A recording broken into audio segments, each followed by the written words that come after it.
Hello students, welcome back to classes on storage area network.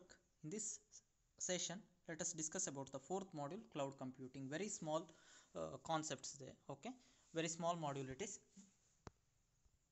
Number of topics are very less. So, basics of cloud computing. So,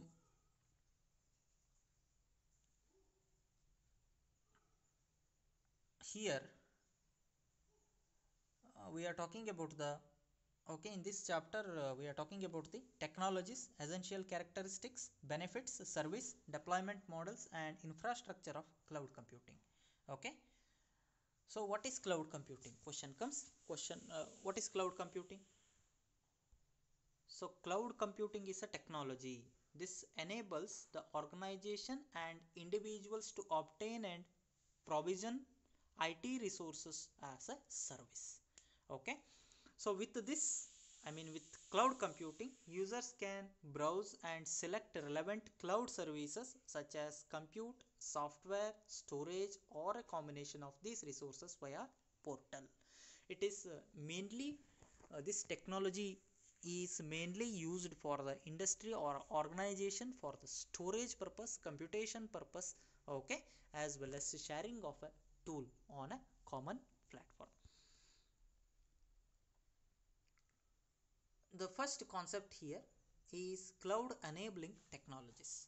So under cloud enabling technology, we are talking about the grid and utility computing. Let us see what it is.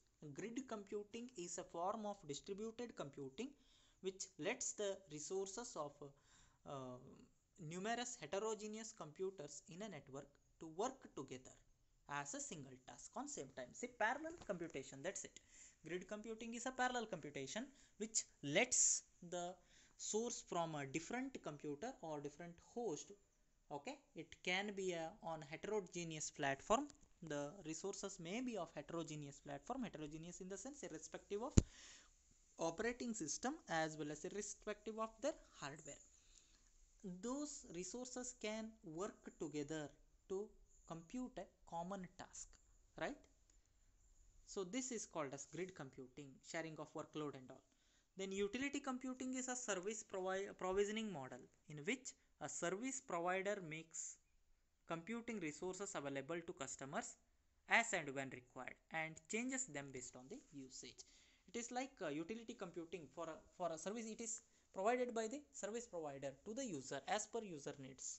On time to time it can be updatable or it can be changed. It can be okay, for different users it can be so different type of what you can say utility software can be provided like alpha users or beta users or pro users, you can say, right? So different versions of the same can be given. Then virtualization is a technique that abstracts the physical characteristics of the IT resources from resource users. Okay, this virtualization concept we will be discussing in detail. Then service oriented architecture, SOA, this provides a set of services that can communicate with each other. Set of services that can communicate with each other. This service works together to perform some activity or simply pass data among services. Okay, these are the cloud utility services. One of the important topic, cloud enabling technology. Cloud enabling technology with four parameters: grid computing, utility computing, virtualization, and SOA. Another important topic here is its characteristic of cloud computing. So cloud infrastructure should have the five essential characteristics. What are the five essential characteristics? The first one is on demand self service. On demand self service. So on demand self service, a consumer can unilaterally provision computing capabilities such as server time and network storage as and when needed. Okay, automatically without requiring human interaction with each service provider.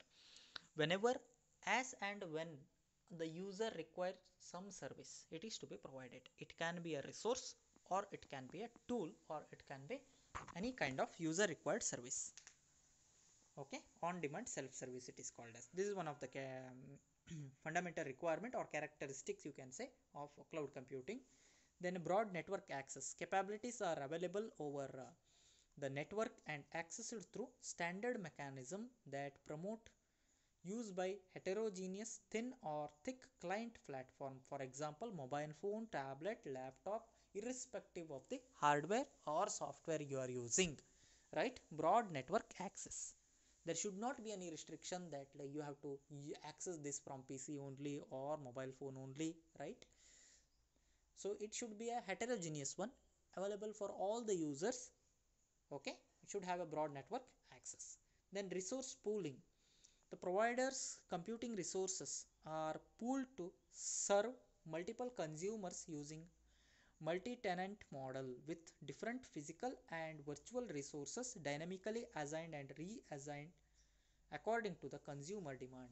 So for multiple users, the same set of resources. If multiple users need same set of resources or data, so the system should be capable of providing or serving the same for them. That is what resource pooling is. Rapid elasticity, capability that can be elastically provisioned and released in some cases automatically to scale rapidly outward and inward, okay, as per user requirement. So as and when resources are required, the resources should be added. Okay, it should supports for scalability. Scalability means what? Addition of new things, right? So rapid elasticity, that's what stands for elasticity, stretchable, right? Next is about measured service. So cloud systems automatically control and optimize resources used by leveraging a metering capability at some level of abstraction appropriate to the type of service. For example, please go through the example, you will come to know storage, processing, bandwidth requirement and active user accounts. So these are the different set of services. So measured services, this cloud service should be provided for different things like creating of user record or maintaining a user catalog or what storing a user data, right? Or communication among the users. So for such type of services, such type of heterogeneous requirements, user requirements, you have to provide the cloud should be capable of providing the services. These are all the characteristics of the cloud infrastructure. Okay, so what are its benefits? Next question comes, why we should use, or why an IT organization should go for cloud computing. So cloud computing offers the set of key features. They are, see, reduced IT cost, that is one thing. Then business agility, in the sense capability to allocate and scale computing capacity quickly. Okay, that is what business agility. Then flexible scaling, as and when resources are required. It is elastic. It is having a characteristics called as elasticity. Just now we have discussed about it, right? Then high availability. Availability means, see, reliable, it should be a reliable one and available one. Important thing is availability, because as and when data is needed, it should be available for the user. It can be a data or service, or it can be any kind of resources. Okay, let us see the cloud service model later. Actually we have a three type of service model. Cloud service architecture is there.